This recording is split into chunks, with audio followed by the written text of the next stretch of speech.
Hello and welcome to Third Histories. This is going to be the first episode in a multi-part series on the greatest tribe of the American Southwest, the Comanches.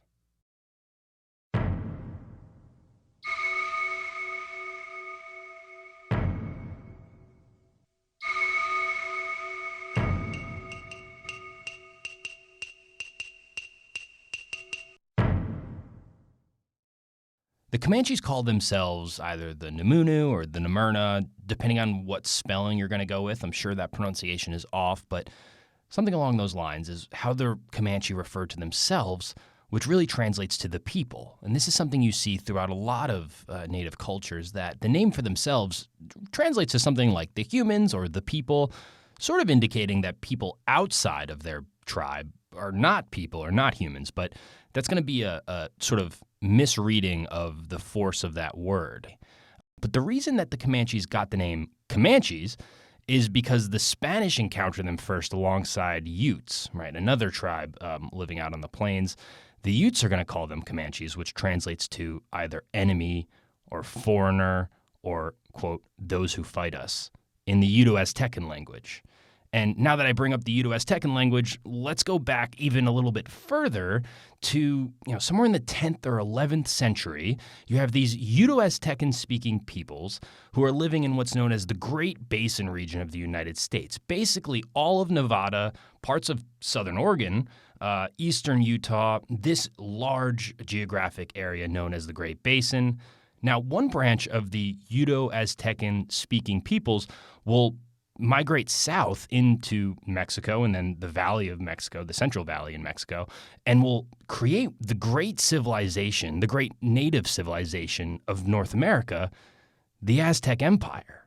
And they'll set up their capital in Tenochtitlan, right? These were the Proto-Aztecs, peoples that the Comanches also come from. Now, the other branch, the people who do not travel south and turn out to be the Aztecs in later generations, are called the Numic peoples, and they went east instead and ended up really becoming what we know as the Shoshones. Another name we might recognize, and the Shoshones were at the head of this spear of peoples moving east out of the Great Basin. The best answer for why the Shoshone are leaving their lands for the east is a little unclear, but we can guess that it has something to do with better game out there in the east, right? You get a larger population of bison, you get a larger population of elk and other big game that they can hunt. In general, a lot of what motivates these nomadic tribes on the plains in this period of time, and then even when, we have encounters with Europeans later on, it's going to be about caloric intake. How can these peoples find the calories they need to sustain their population or even grow it in such a difficult environment to manage? So if we take a step back, we can see the people who will end up becoming Aztecs moving south out of the Great Basin into Mexico, themselves becoming Proto-Aztecs. And then, to the east, we see the Shoshones pushing out of the Great Basin. And then from there, the Comanches will themselves break from this larger Shoshone group. And interestingly enough, there are some reasons in the historical record that aren't simply archaeological for why this break between Comanches and the Shoshones occurred. And when asked, later on after the arrival of Europeans, when they asked the Shoshone, well, why did this separation occur? The Shoshone gave two answers. The first answer was a combination of a smallpox epidemic and disputes with Comanches over gaming rights, right? Rights to hunt when and where. Now, the second explanation is a little bit more interesting. That explanation is something like, well, the Comanches left to go south in search of game and ponies. And, with the introduction of the horse into the story here, it brings us to one of my favorite subjects concerning the Comanche culture and the Comanche peoples. It is their mastery over, the primary military technology of the time on the plains, right? The Comanches don't know anything about horses until they arrive with the Europeans. But very quickly after they arrive, the Comanches are going to be doing things that no European ever managed to do on a horse. They're going to get introduced to this technology, and within a couple generations, they're going to be able to use it in a way that no one in thousands of years of European horse riding ever managed to do themselves. And that, to me, is just simply fascinating, and it's the clear answer for how that occurred is not going to be delivered here, but hopefully we'll hit at some points that really contributed to that mastery over the horse. the horse simply changes everything for the Comanche. Prior to its reintroduction by Europeans, the Comanche are a nomadic, hunter-gathering tribe living in the southern Rockies. They're living off small game like rabbits and different rodents. A terrapin turtle is said to be like the delicacy of the time, and they're going to deal constantly with difficult winters that don't provide the calories necessary to maintain their numbers. And this is one of the reasons why the Comanche tribes are so small at the band level, that the peoples who are moving around together, they're not going to be very many at almost any point in Comanche history. But the reintroduction of the horse will allow the Comanche to get onto the plains and start hunting buffalo in a way that they simply couldn't without the horse.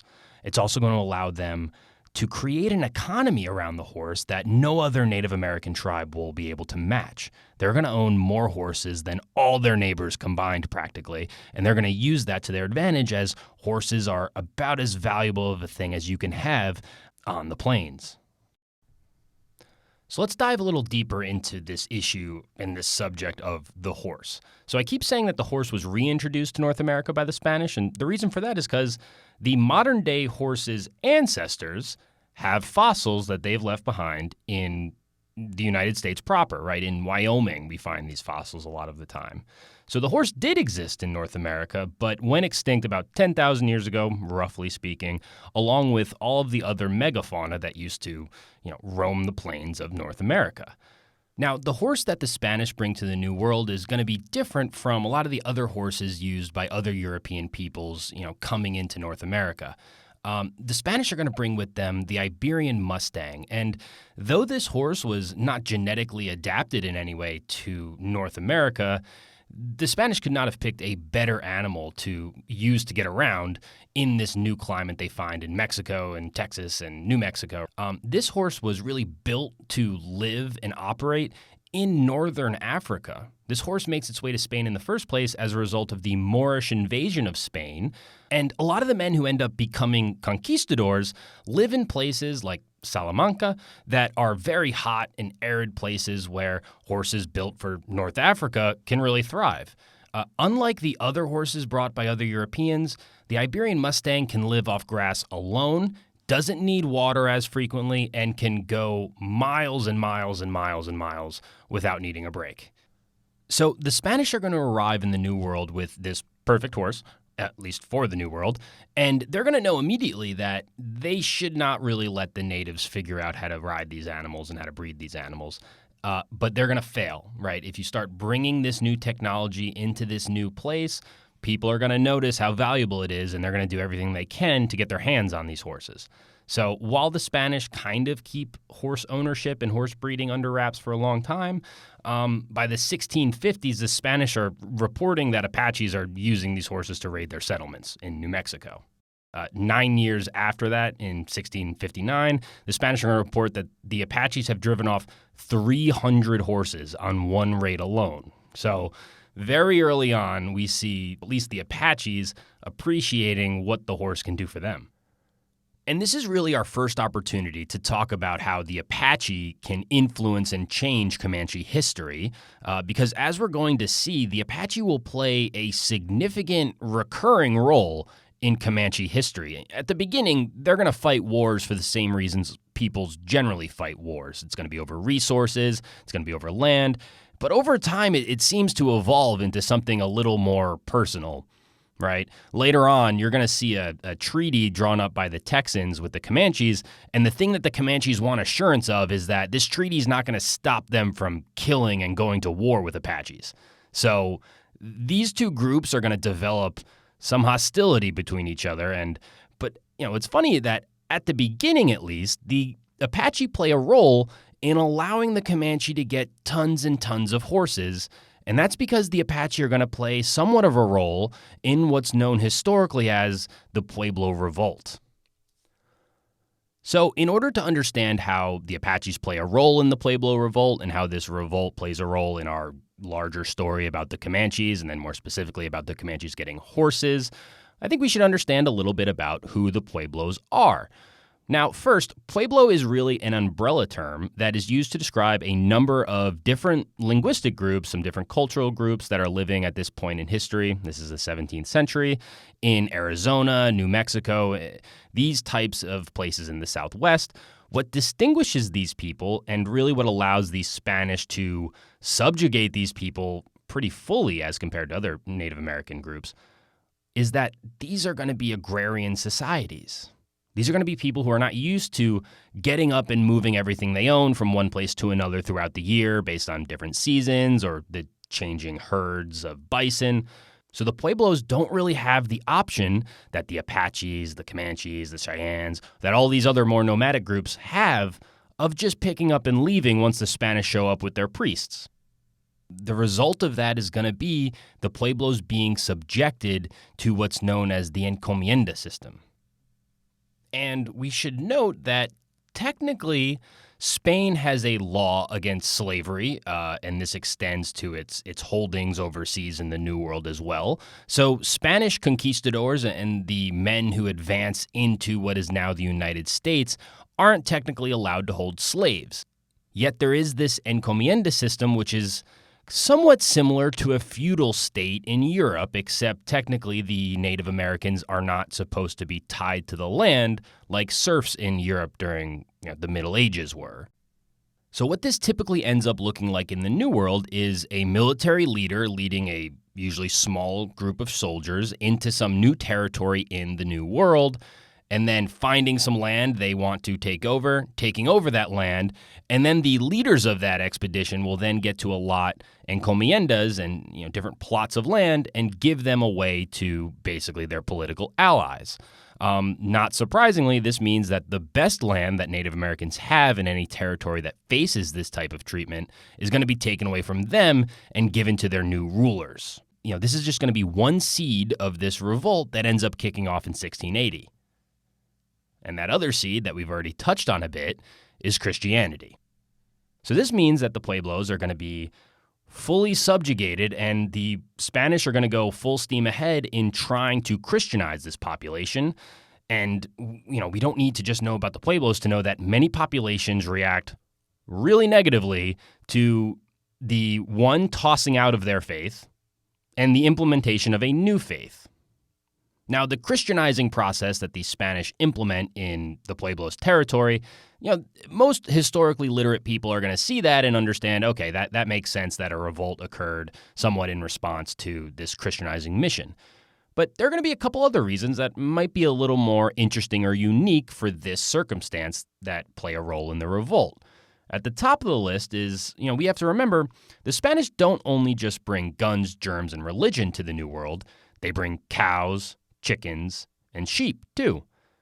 This is a new source of protein for the Puebloans, which means that they kind of cut out the Apache from their meat trade. And let me explain that.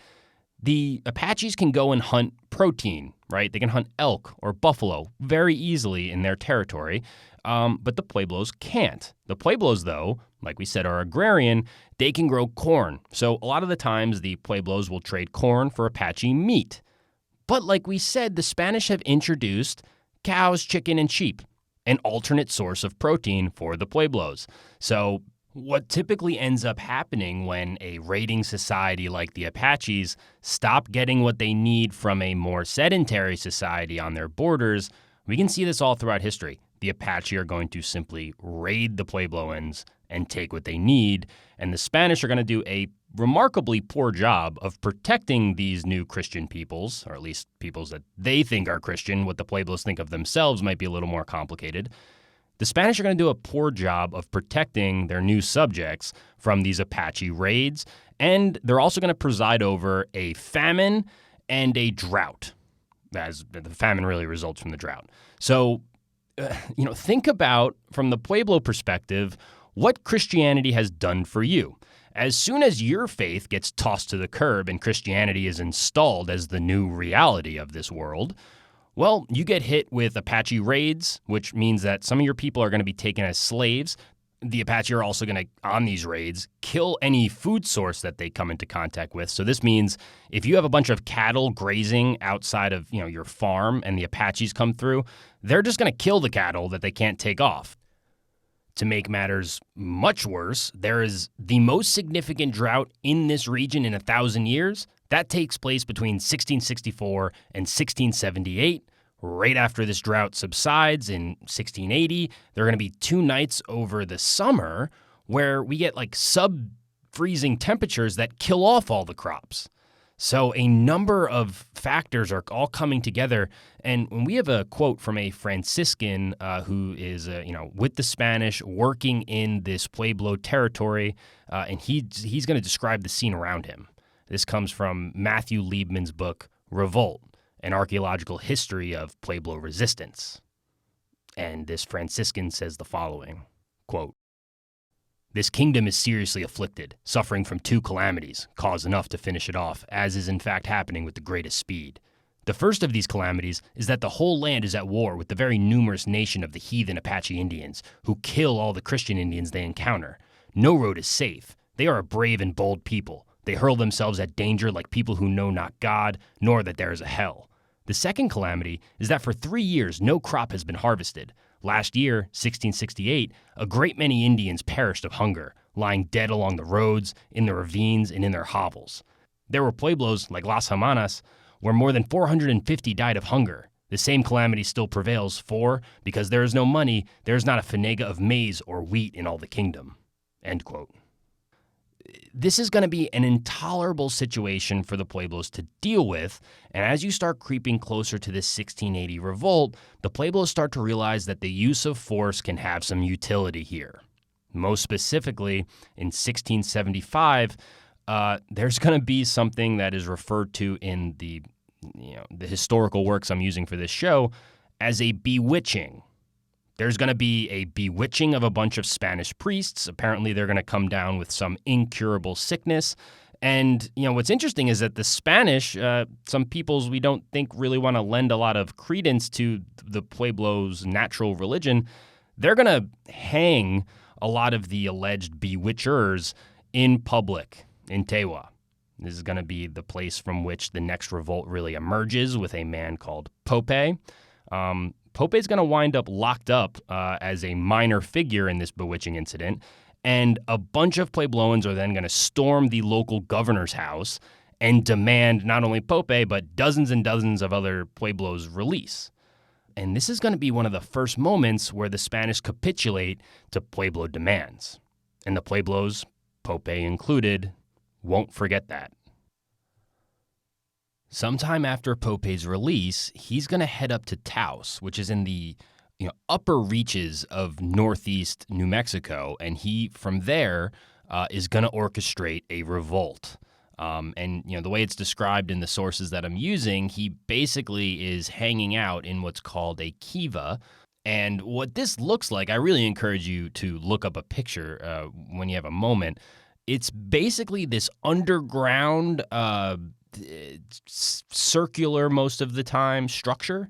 It's buried though, and you need a ladder to get down in it. There looks like there's sort of a hatch type door.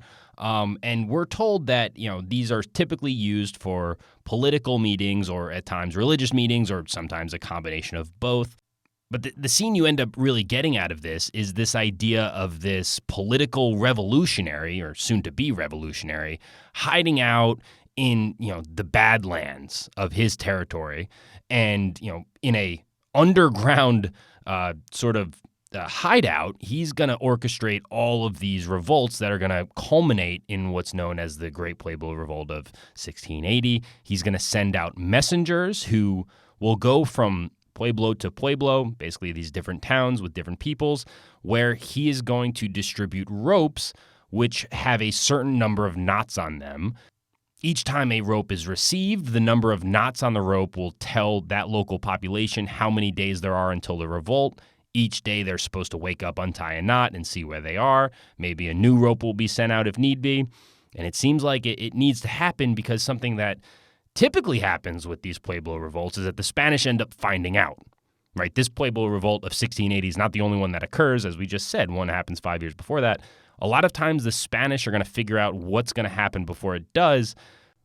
And in this specific instance, Pope is so nervous about this plot being uncovered that he's going to order the assassination of his brother-in-law, who he fears is a bit too pro-Spanish to trust him with any of this information. So you can see the total investment by Pope, and he's also someone who was 5 years earlier arrested along with a number of other religious leaders.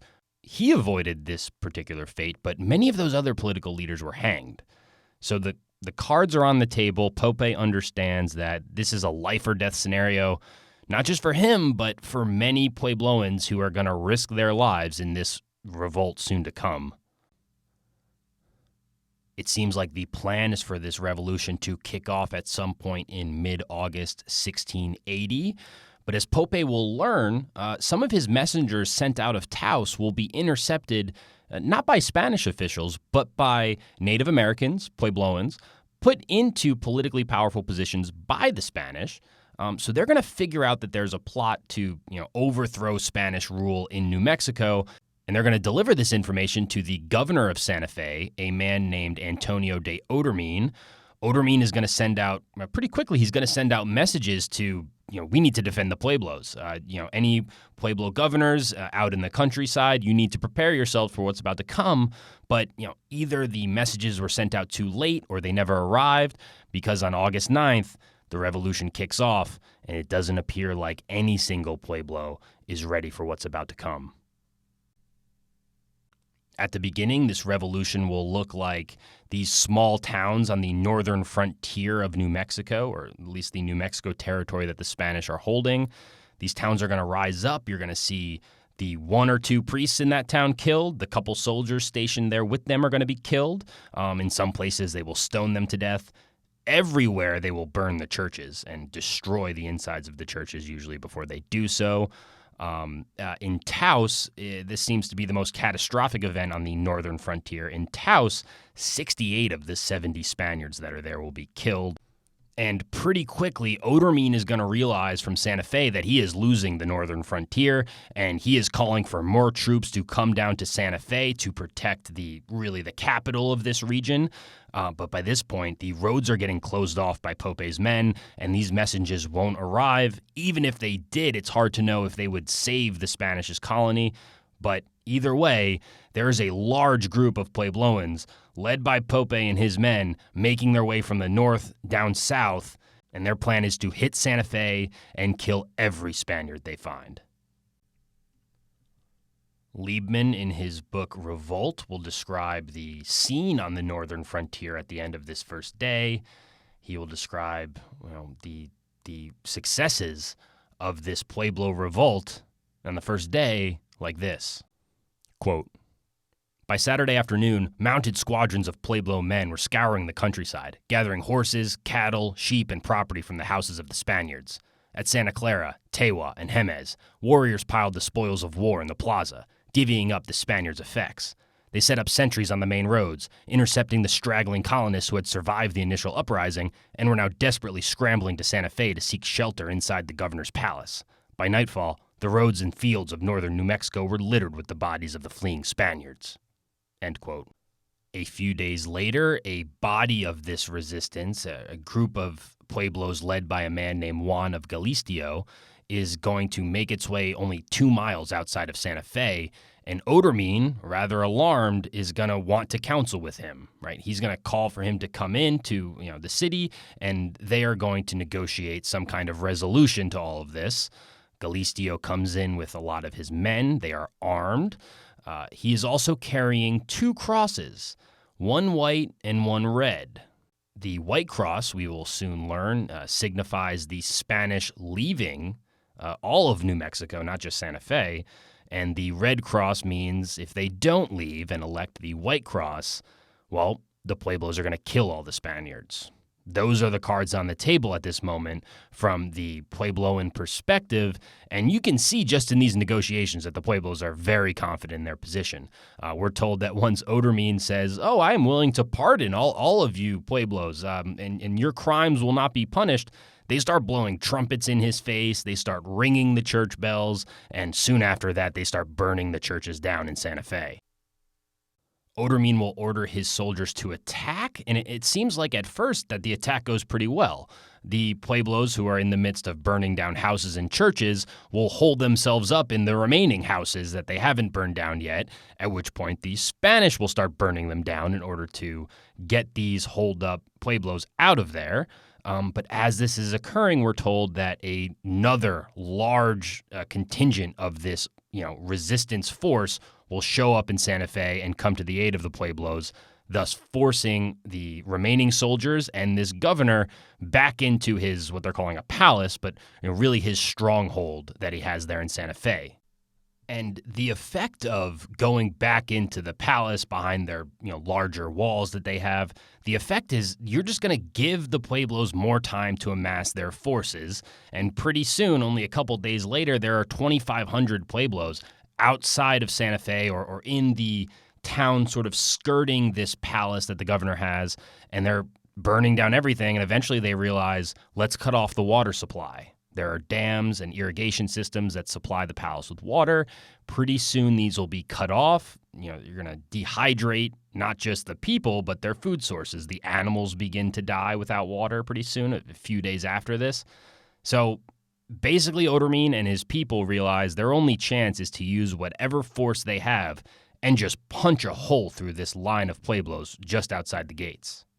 And on August 20th, about 11 days after this revolution began, that's exactly what they do. The Spanish will just charge this Pueblo line. Odermean will boast of a large number of casualties inflicted on the Pueblos, and Apaches too. Ironically, we're going to find out that a bunch of Apaches are involved in this assault on Santa Fe, so throw that into the mix. Native American relationships are ever evolving. So Odermean is going to try and punch a hole through this Pueblo resistance line. They're going to, scatter or force the Pueblos to retreat because they're going to gain some time to retreat themselves out of Santa Fe and out of New Mexico in general. While doing so, maybe we just note this quickly, Odermean will take a musket ball to the chest and 2 arrows to the face. He will lose a number of men as well. The Spanish are not going to leave New Mexico unscathed. So now with the Spanish gone, we can sort of return to the issue that got us on the Pueblo Revolt in the first place, the horses. The Spanish kept their horses close at hand. They did not want the Native American populations riding horses because they knew how valuable they would be as a military weapon. They saw firsthand what the Apache could do with horses only a decade or two after getting them, but now they have left behind probably thousands of horses in New Mexico. And up until this point, maybe a few horses had been leaking out on these Spanish raids, but nothing like this giant stock that is now just sitting in Pueblo hands. Now, the Pueblos probably realize that they don't need these horses quite like nomadic people might need these horses. Not just from getting from one place to another, but at this point, the Comanches are using dogs to carry sleds, and that's how they're transporting their material from one place to the other. So the Pueblos realize that this is going to be a new item in commerce that is going to be incredibly valuable, and they start selling them. And pretty soon, the Comanches are going to transform from a nomadic on-foot society to the best horse riders in the history of North America.